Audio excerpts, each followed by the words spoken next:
What's up, YouTube? So, the Miami Dolphins have actually made 3 different moves that I haven't talked about on my channel within the last couple days. Two of the moves I'm going to talk about we made today. One we made a couple days ago. The main thing I'm going to be talking about is us signing Willie Snead, but I'll get to that in a moment. First, I want to talk about something that happened a couple days ago. David Long Jr., linebacker, got activated off the physically unable to perform list, which is fantastic. Him and Jordan Brooks are our best linebackers. Our linebacking core is pretty light, so we definitely needed him back for sure. So that's great to hear. Also, to make room for Willie Snead, we had to release defensive tackle Mario Kendricks.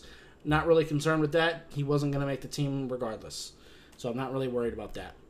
So, to talk about Willie Snead, he's kind of a big-ish name. He's a name that a lot of people would be familiar with. He was once a pretty solid player, but that was a while ago. He isn't very good anymore, and I don't think he makes this team. He only had 2 catches last year, and he hasn't caught a single touchdown since 2020.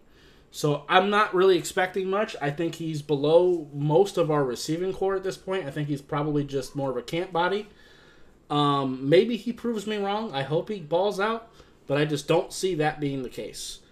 Is he going to beat out Braxton Berrios, Eric Izukama, River Craycraft? Like, those guys are all fighting for bottom of the wide receiver room spots. And I don't think so. He's 31, and like I said, he hasn't had a touchdown since 2020. Like, I don't really see the upside. And he's not even like a big-bodied receiver to give us a different type of receiver that we don't currently have. Like, we have a bunch of speedy, shifty, like, yak guys. Or at least if he was a bigger receiver, like, you could at least make that kind of argument. Well, but he doesn't even bring that to the table. So I don't really see why we signed him. Plus, not too long ago, he made some weird comments about Tua as well. Kind of questioning his toughness. I don't really like signing him. I really don't. Like, why add a potential locker room headache?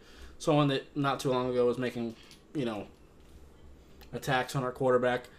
And, like, the thing is, if you're going to have a potential locker room headache, they at least better be a really good player. And Willie Snead is not that anymore. He hasn't been for a long time. And it's not like even when Willie Snead was at his best, not like he was like an amazing player. He was just a really solid one. But he hasn't even been that in a long time. Like, he really doesn't even play. Like, if you think about, like, the last few years for the Dolphins, like with Xavier Howard in the offseason, you could almost bet on him getting into some kind of weird situation, most likely with some strippers. But he was a great player, so, like, he kind of dealt with it.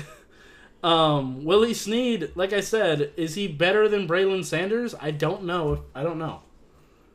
To be honest. I don't know. But anyway, that's going to be it for this video. If you liked it, I'd appreciate hitting that like button. If you have any questions or comments in the comments down below, subscribe if you haven't already, and I'll see you next time. Bye, guys.